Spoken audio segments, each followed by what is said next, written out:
to the program, The Woman in You. You see me, I've got class, I have pride, I've got potentials, I'm classy and I am special. Joy Uche is still my name, and I'm very glad to be here today again on the program, The Woman in You. You know, on this program, we showcase the worth of every woman because every woman is wonderfully made, every woman is outstanding, every woman is marvelous, adorable, and nice, and they should be treated that way. I hope you agree with me. You know, but some women, unfortunately, do not believe in themselves. They don't believe in the worth that they have, what is deposited in them as a woman. And so here we come to tell you the worth of every woman. And we have a special guest on our program today, one woman that I've met before just once, and I so much long to meet her again. And then I had to invite her on the program. Join me as we welcome to the program today, Dr. Josephine Bardi. Hello, thank you for coming. Thank you, Joyce. How are you doing? I'm well, thank you. you. You look good, and I like it. Thank you. Okay, let's meet you formally. Who is Dr. Josephine Bardi? Thank you. I am from Onichuku in Delta State, Nigeria, and I'm from a family of four, 2 boys and 2 girls. I studied 10 years in the UK. In the last 10 years, I've done my BSc, my MSc, and then my PhD. I'm a senior lecturer in the UK, and I'm quite motivated. I'm actually a very, very highly self-motivated individual, and I wasn't always this motivated, but I'll tell you why soon. Okay, all right. Okay, that's good. That's why we have programs like this, to know why you've been motivated, what motivated you. You just said something, you studied abroad for some years now, for BSc first degrees to your PhD and all of that. And presently you are a lecturer there in one of the universities abroad. Okay, let's gradually talk to you as in the woman in you as a young girl. What were your dreams? As a young girl, when I was 2, my mom traveled overseas and left me with her elder brother, who was extremely kind with his wife. And I was homeschooled. She used to bring the t-shirt because I was quite skinny, very tiny. And as a young girl, she would always say that if I was kind to people, then I would get anything that I wanted in life. And people would always say, how did you achieve that? You are so successful. And I was from 2, 3, 4, 5 years. She kept prophesying this into my life. And she always said to me that if someone asked me, like you're asking me today, I should say to them, somewhere in my youth or childhood, I must have done something good. Wow. For nothing comes from nothing. Nothing ever does. So somewhere in my youth or childhood, I must have done something good. Unfortunately, my auntie died. And I ended up in a boarding school at Marymount College, and the only thing that could help me was running sports. I woke up one day, because there's no bereavement counseling, it's not like what I know now, and I began to run around the field. Cut a long story short, I ended up playing basketball for Nigeria. You know, from the age of 11, I started playing professionally, and from then onwards, I began to enjoy what is called scholarship because I didn't pay fees to go to Auchi Poly. Okay. But as a child, I had an uncle who was called Dr Josephine, and I always wondered, why he was called a doctor, and I always said, I'm going to do what he did. Medically, he was not a doctor? No, he had a PhD. Okay, okay. But then I didn't know. I only just found out not too long ago. So you just felt anybody that's called a doctor must have gone medically read medicine. Something. No, I just felt like he had achieved something. He was well respected, and he was such a kind man. He's late now, he's my mom's elder brother. But then, what I really wanted to do was sports. Because it was something that saved me from my bereavement, from my loss, And I didn't have the opportunity to do that. But it's always the thing that takes me back, that thing. So as a child, I didn't think of PhD, I didn't know what it was. Didn't even know what a master's was. In fact, my parents couldn't have afforded that if I wanted to study in Nigeria at the time. But I always knew that by helping others, you help yourself. And that was one thing the man said. You're kind to people, so things will work out for you. So it was that. that focus. And also as an athlete, just to add, as an athlete, you find that you're more focused. Sports enables you to focus because although you train with other people, there is a goal. Yeah. Yeah. Okay, so as a young girl, your dream in life actually is, to be a sports person also, and how much of that did you achieve? A lot, because I played basketball for Nigeria, like I said, played national games. I still have my silver certificate for that. Right. I think when you go to Marymount College, most of the gold medals on the walls were the ones that I won: 100 meters, 200 meters, 800 meters, hockey, handball, volleyball. I did everything, but my love was basketball. And also, in terms of achievement as an athlete, I still think like an athlete. So an athlete will train with you, live with you, but when they say on your mark, set, go, I head for the finishing line. And my coach then, Coach Fregena, used to say, Josephine, focus on the finishing line and beat your personal best. It was a quote that he always reminded me. And then he would also say, remember to play as a team. I was 11 when I started playing basketball, so at that time, that sunk into my head. And when you talk about sports, anything you do is a sport. Academically, I saw attending, and achieving academically as a sport. Okay. As preparing, not sleeping at night, reading, whatever I do, I always will focus on the finishing line. I never really bother about the process because the process only rolls as you go. But if I have a goal and I can focus on that goal, then I'm going to achieve that goal because I can visualize it. My mind is always on the goal, like my coach said, focus on the finishing line. So I think that, in terms of being a young girl and wanting to do sports or to play sports, and also wanting to engage with other people, that idea of teamwork, of working together, has been something that has really helped me a lot in life. And I got that from playing, because my coach would say, it doesn't matter if you argue with your teammate, remember to pass the ball to them. Okay, that's nice. Okay, so we can just say you actually achieved what you dreamt of achieving as a young girl growing up. Now let's look at women in your life. Who are the women that have actually shaped and defined your life in large or small ways? Wow, there's so many of them, but I will start with my late auntie. I'll start with my mother, but my late auntie was there because I knew her first. I call her mommy. Because of that thing that she gave me, that self-belief that I would be somebody, and people will keep saying, how did you achieve that? And it's happening. That's why we're sitting down there. Oh, sure. And she was saying, so you can inspire others. Yeah, she always said that. And then my mother, who smacked the hell out of me, have you washed that cloth, put the towel outside, put the cream down and all that, because my auntie gave me a really more of Christian lifestyle. I had everything, we had a maid, all that biz that we had. Then my mother, but academically, my mother was the one there, because when I finished my BSc, and I called her to say I was the first Black British to get a first class in my cohort, she said, oh, congratulations. Then she said, what next? Wow, that's a good question. And that question was really important to me, because the first time I stepped in to study mental health nursing, my lecturer said to me, why are you here? And I said, for the nursing. She looked me up and down and laughed and said, you will never be a nurse, go to the magazines. This was first day mental health nursing. It's important that I mention this because most of you listening will think, oh, because somebody said something, that was why I didn't forge ahead. It was the first day, so I could have just stepped away. But I ended up becoming the only Black British to get a first class in that course. And that's nice. And so that goes to say, even when people don't believe in you, believe in yourself.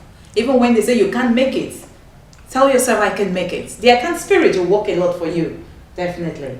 Okay, so my mom said, what next? And I was like, what do you mean, what next? And she said, what next? And I just said, because when I finished my BSc, 2 weeks later, I went in for the master's. I didn't stop. I remember the ward manager where I was working when I said I wanted to do master's, and he said, who's going to give you the money for that? I remember that, and I then said, well, I can just tell you that I've got a scholarship. And that's what I mean by what next, my mother said. Because I said, why do you keep asking? She said, because I know that you have the brain and the capability to achieve this. I went ahead, did she inspired me educationally. After the master, she said, what next? I said, I got a scholarship for the PhD. She said, well done. Now, the other person that has inspired me a lot is my sister. She's very wise, and she would say things, not as firmly as I would say them, but some of the things that she says, when I don't reflect on it, I can see why they're very useful. You know, she's a mother of 5, and I've seen her go through challenges to bring up 5 fantastic kids. We've never had to go to a police station for any of them. And that for me is motherhood, and she's really inspired me in that way. Outside my family is Oprah Winfrey. Wow. The way that Oprah will talk about Maya Angelou, you know, the way that Maya Angelou said, you know, the way she speaks, and all that energy, and she says, when I come with my ancestors. When I come to speak, I call on my ancestors to give me the strength. That belief in herself, and the fact that Oprah would always reference Maya Angelou as somebody that encouraged her, that advised her, don't do this, do this. So most times when I speak to people, I would say, just go and watch Oprah one more time. And to be honest, I never really watched Oprah TV. I only started listening to Oprah when she started talking about Maya Angelou a lot, you know. And then women that inspired me are also my students.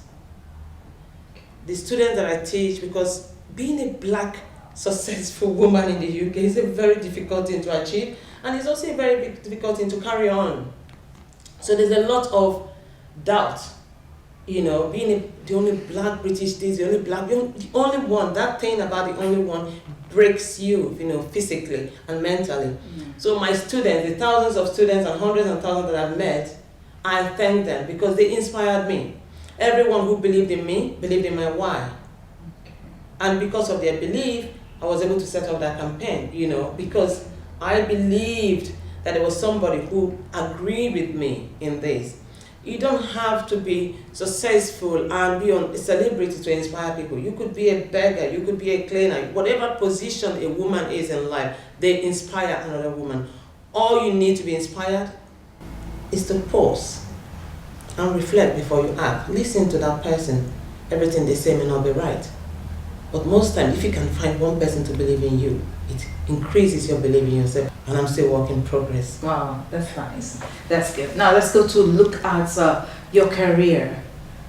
What you choose to read in life as well. As today you're a lecturer in that field, mental health studies.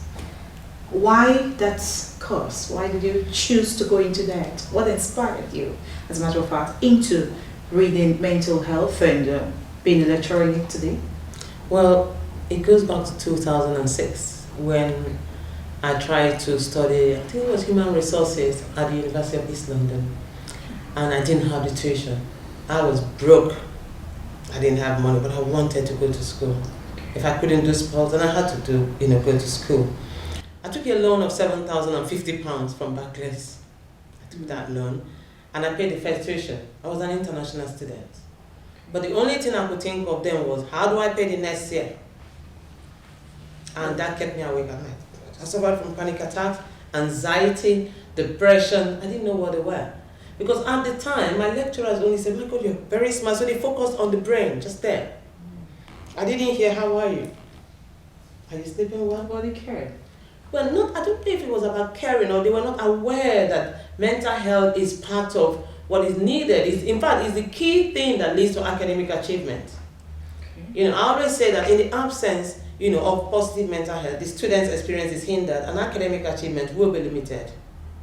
So nobody ever asked. It was always about submission and timing and being late and turning in, you know, where we submit the assignments, and it was always about that. So, and of course, I couldn't articulate what I was feeling. How do I call it anxiety? This is as far back as 2006. Nigeria is hardly talking about mental health now. Can you imagine then? And this is 2012, 21. Yeah. So it was what we call catch-22.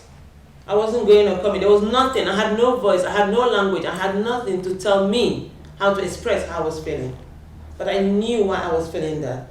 My greatest fear was that I was going to quit my studies. And I did eventually, because I didn't even have to quit. They had to ask me to leave. Because I really enjoyed my schooling, but I left. It broke me. You know, and when I left, the whole of the anxiety, everything left. But at the time when I was experiencing it, I thought it was happening to just me. It was me. It was my fault. Something there was something wrong with me. Yeah. You know, I would wake up at night sweating. It's panic attack. I would cry. Now, if anything made me cry, that's depression. I was so scared. Oh my God, they're going to chase me out. I won't get money. That's anxiety. Yeah. I went through all that. And then I went to work for the homeless. I volunteered for the homeless charity. When you left school? When I left there, Okay. when I was chased out, really. I didn't leave on my own. They actually asked me to leave. Okay. And I began to see people who experienced the same thing. White, black, Asian. Then I knew, I said, what is this thing that does not discriminate? What is this thing? So that inspired me. I worked in a homeless charity and I worked with a women's refuge, arranged marriages, prostitution, those kind of things, And I began to see there are all kinds of this thing that happened to me that happened. I wanted to understand it. So I didn't have a British passport. Remember, I was an international student. Okay. At the time I made a decision to understand this thing, I got my British passport. Wow. Can I just add here that for 10 years of my life in the UK, I did not have a British passport. Why? Because you were scholarship? No. This is something I haven't said previously. I was married before to a man who was in the British Army, but they would not give the spouses visa. So I had to fight the UK government. I had to write to Tony Blair. I wrote to the European Union. I wrote to the European Ombudsman. I wrote to the everybody in the top officials in the British Army. I wrote to Terry Blair. I was fighting. And I wrote an article called Together But Unequal. And I said to myself, if the army publishes this, it means that they agree with me that although we are all together in the camp, we are unequal. And I used to say to them, why is it okay for the white woman and the black woman to live in the same barracks, attend the same parties and dance in those parties? Why is it okay for us to engage with each other? But if my husband or my friend's husband died at war, I'll be given 91 days to leave the army quarters, 91 days. Wow. If I lost my leg because I had no recourse to public funds, I would get no benefit for it. So I called it Together But Unequal. So I fought the British government. I went to BBC politics show. I woke up the next morning after they were supposed to come and they had changed the rules. Wow. All thanks to you. All thanks to you. I fought and I wrote and I fought and I took it to BBC and I said they have to change it.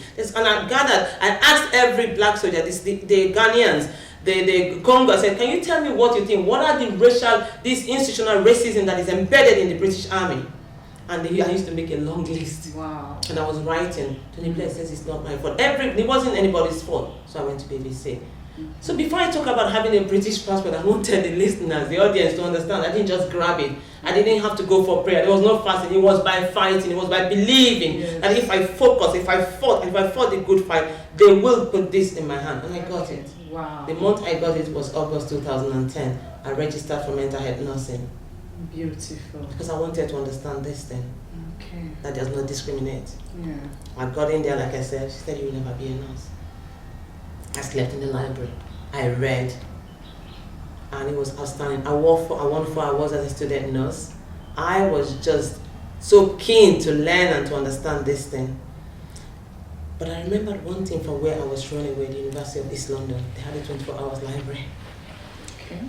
So when I finished my mental health nursing and wanted to go ahead to do masters, I was working on a night shift because I'm trying to inspire people here. Mm-hmm. And I had a friend, and I don't want to call her name, and she's from Jamaica. That's all I can give her. Okay. And she said to me, oh, what shall we do? All the patients have gone to sleep. It was a substance misuse ward. And I said, what do you normally do at this time?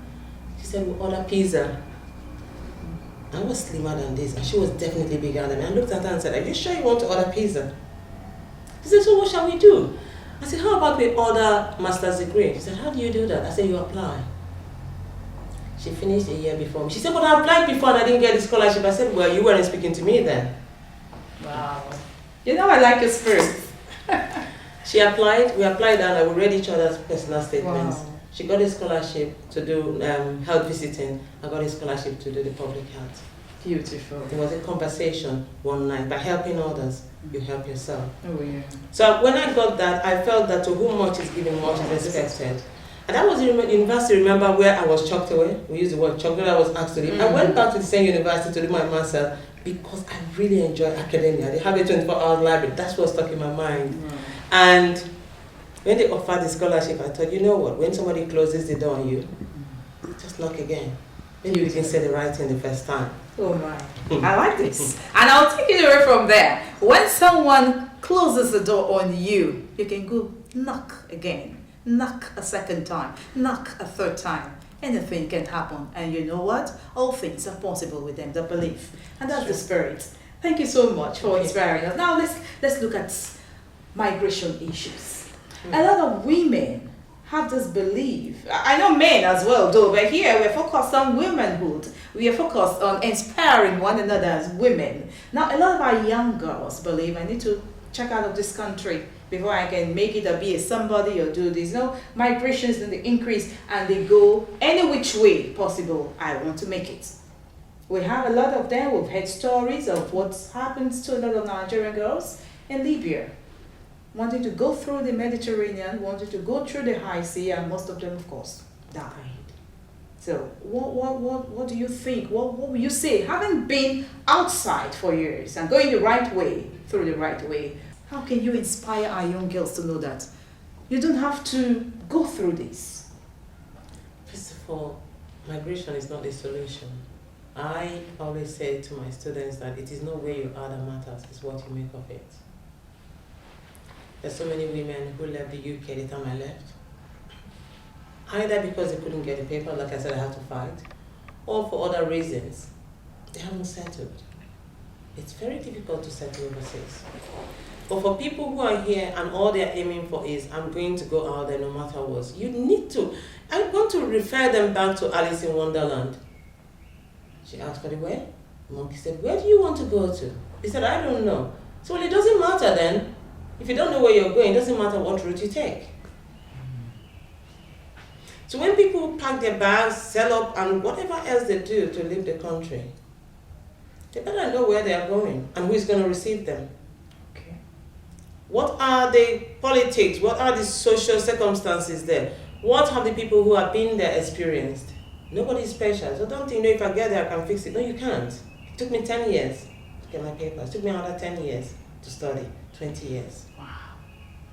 So for young girls who, but the ones who are standing on the street too, Okay. It is not about selling yourself. It is not about struggling to leave Nigeria. It is about, first of all, recognizing what is the situation of things here. I did not leave this country to settle in the UK. I went on holiday. And then my ex decided to stay and join the British Army.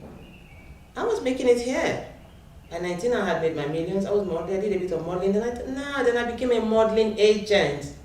So people like Kate Henshaw, Omoni Oboli, Susan Richards, Omotola, they all know me. I actually put Omotola in her first poster. I gave my first role of Love in Vendetta to Kate Henshaw. She is one of my good friends. Omoni Oboli, she will tell you. Me. You had a role. Yeah. Oh, girl. Yeah. You're I'm not an actress. She is. Oh, I worked for Philip Trimdale in Surulere, and Kate Henshaw was there, and Kate became one of my very good friends. I only lived in the UK with me. I know all these people. But I chose to go the way that I went. So it wasn't about whether things were difficult for me here. I had to fight in this country so that I didn't have to sleep around with men, because I knew that once you started that, there's no going back on that one. So I became a modeling agent. So I had 375 people on my list. I used to stop people on the street and say, have you ever modeled? When they said no, I'll take a picture, give them my card and say, come there. When they came there, I would make them up, dress them up, including Omoni Oboli herself. Ask her. Kepi Ekoyong, Obio Sotule. Name them. All of them. They know Josephine Bardi. Wow. So I would say to them, don't underestimate where you are. It is not the country that you are in, it is the space that you are in. Okay. So if you can do something with the space that you are in, the situation that you have is not about the country. It's not the country is very bad. No, country will still be bad. Okay. Buhari did not ask somebody to lie to you yesterday or to cheat you, did he? No. People make decisions to go and do this. People make decisions to jump into the bus. But I can understand that things are very difficult. So I do not blame people. Yeah. I don't blame people who want to run away from Nigeria. I've been in Nigeria now for a few months, and oh my God, it is difficult. Perhaps if I was in this era, I don't know what I would have done.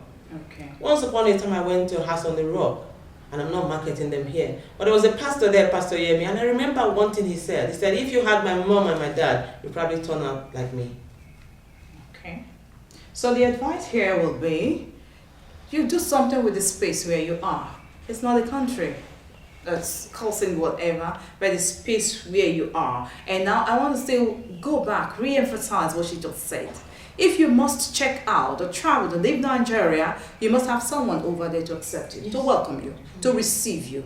Yes, you must know where you are going to. Yeah. If you don't have a destination, then where are you going? If you don't know where you're going to, then why must you go?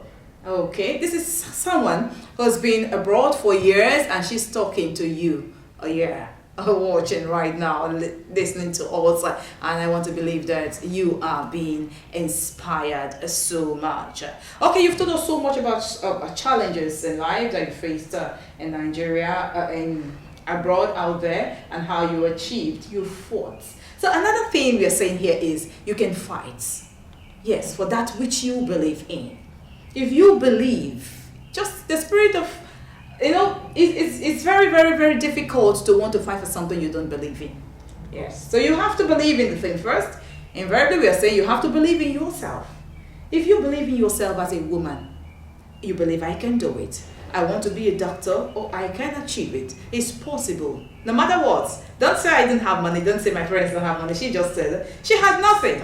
But then you can start from somewhere. You can begin to do something. Yes, a lot of positive things you're talking about here now, not the other way around, because a lot of our young girls, young women want to believe, there's no way I can make it except I do the wrong things. And so right now we are saying the wrong things are not really the right way to go. But there are other ways that you can go about doing the things you want to do and becoming who indeed you want to be in life. It is possible if you believe. We inspire you here on the program, The Woman in You. Okay, the woman in you, Dr. Josephine Bardi, as a grown-up, sitting down here with me, what's your advice to all our young ladies, young girls out there that are really having challenges as well, as in, some come with different kind of challenges. It varies for each individual now, but as a woman here in the continent where we find ourselves, it's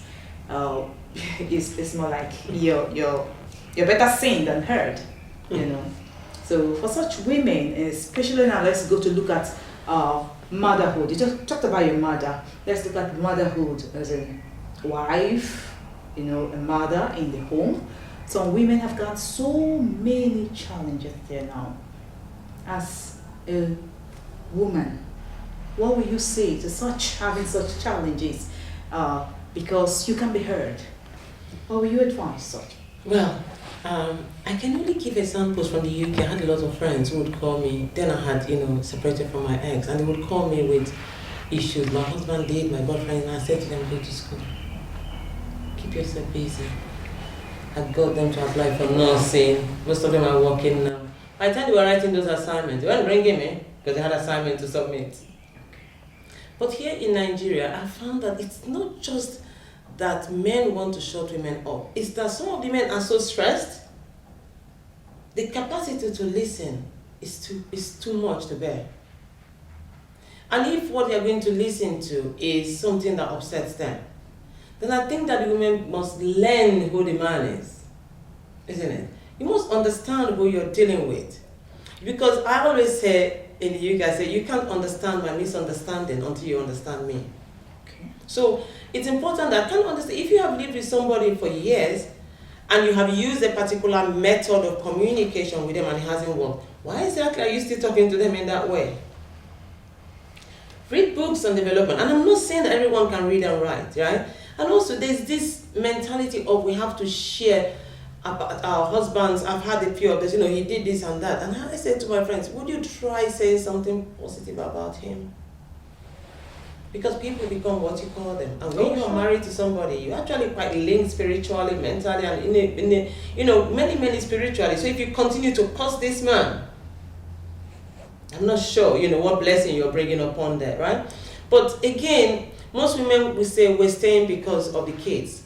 I say no to domestic abuse, and I'm not even a feminist. I want to cook the food, wash the clothes, and I'm not a feminist. I don't believe in that. Chimamanda said we should all be feminists. I am not a feminist. Wow. I like to be the woman. I want to cook the food. I want to be at home. I want to do what I can alongside my academia, alongside my achievement as a woman, I also want to be who I am. Yeah. So, in the midst of such kind of beliefs that you have to stay in the marriage because of the children, I say no to domestic abuse, just like I say no to rape. You can't say you're staying because of the children. If a system where in a system where somebody is beating you and nearly killing you, and most of our women have died, isn't it? Oh, sure. Yeah. It's also okay for you to speak up. You need to speak up, but don't speak up to somebody who is going through, have a system where you have a group of women experiencing the same thing, coming together to share coping strategies. Don't just share the negative, share what you've done that's made yours work. That's my advice. But I do think even if it was just a relationship, even if it was just friendship between women, you should come together and discuss what the problems are, right? And then find a way to fix it or to deal with it in a more positive way. Okay, so just quickly, before we wrap it up and before I let you go, let's look at the issue of women supporting women. We've had such issues especially the side of the world where we are. Why do you think women hardly support women? I don't know, because I've just finished a presentation where presenting at the London South Bank University about what inspired me to read mental health nursing, become a nurse researcher, and I brought four of my wonderful students from the university where I used to teach. They're all female. And I've got hundreds and hundreds of them like that. And like I said, most of them achieved first class this year. I am an inspiration to my students. I build people up and they build me up. Without those students, I don't know if I would have finished the PhD, because I needed them to believe in me and believe in my why. Okay. I don't know why women don't support women, because we are all that we have. Motherhood is not about being pregnant and having children. Motherhood is about being able to nurture somebody else. Oh, sure. And being able to pull people. I always say to my students, don't walk behind me, walk beside me so we can work together. Beautiful. I teach them everything that I know as much as I can, so that they know enough. When I had my office, I have what I call the open door policy. That means you're allowed to walk in and out as you like. If my students read overnight, just quickly, and they come into my office and they haven't brushed and they smell of armpit, guess what? I had packs that I bought. I'll give them a small pack, and in that pack had a toothbrush, a toothbrush, and a wipe. And a small hand cream. So I would say, go to the toilet, brush your teeth, use deodorant, because if you smell, I smell. Affects you as well. And they are mostly black students. When I was leaving my previous university, the next one, I said a prayer. I said, God, take me to university where there are more black students. Wow. You can't build people up as well if you haven't built yourself up. I watched something once, I think it was Pastor Chris. I don't attend the church, so I'm not, but he said, you can't sit down. You can't be sitting and be pulling each other up. One person must be standing in order to be able to pull the other up. Okay. So in order for women to inspire or to build other women up, they need to be standing solid. Okay. If a woman is wobbly and they want to hold you, you're going to fall. So I don't think it's about women not wanting to support women. And I agree with all the envy and jealousy. I always say to people, if you're jealous of me and what I've achieved, you have to lose all that you have in order to become me. Okay. And that means everything that you have, both alive, human beings, and whatever you have gained in life to become it. So that's why jealousy is bad. So I do agree that there's jealousy, there's envy, and there's all these issues, but you can't build somebody up unless you have built yourself up. You can't be crying and be saying, don't cry, don't worry, tear crying is not good, but you are crying. So I think our women are doing their best. Okay. I have met some women who have achieved and met those who haven't, or who think they haven't rather. To build people up here, we need to begin to share our successes like I'm doing now. Okay. We need to begin to encourage people that, look, I did it. I suffer from chronic pain, by the way. I did it. And if you can do it too. Yeah. And you don't have to achieve as much as I did at once. Remember, it's taking me 20 years. It's a gradual process. And it's okay if you don't achieve it the first time. Try again. Oh, yes. Oh, and, just to round up, I want to say that in life, people always want to focus on the outcome, and they say things like, I want to be like you. And I always ask them, are you sure? How much of me do you want? But the best way that we can build women up is to mentor them. Okay. Young girls need mentors, and you can't mentor somebody if you're not inspiring. You can't mentor somebody if you don't have anything to offer. Like they said, if you smile, the world will smile with you. If you're not happy, you can't offer happiness. So I think that whether they are young or matured, people need mentors. Positive mentors that will kind of change their perception, change their point of view, so that what they see as negative, they can shift a bit and also see the positive in it. Because the grass is only green on the other side because somebody watered it. Oh, sure, that's true. Thank you very much. Wow. I've been speaking with Dr. Josephine Bardi, and I've enjoyed being with her today. And I want to believe that you have been inspired listening to her talk of her challenges, talking of herself as a woman, growing up, a young girl, her dreams and all of that. Today, this is where she is, a lecturer in a university there overseas in the UK. So if she can achieve this much, you of course can as well achieve that which you dream of achieving. It's just a matter of you believing in yourself. That's what we're talking about. On this program, the woman in you will inspire you. And I want to believe that, of course, indeed, today we did inspire you. So you're going to join us next week when we come back again. Of course, another interesting guest will come to inspire you. The woman in you. It's all about you believing in yourself. Here we just showcase the worth of every woman. Remember, every woman is wonderful. Yes, every woman is outstanding. Every woman is marvelous, adorable, and nice, and should be treated that way. But you ought to believe in yourself first and foremost as a woman. Yes, I've got pride, I've got potentials, I have class, and I am special. Joy Uche is my name. I'll be with you again next week. Do take care of yourself. I'll see.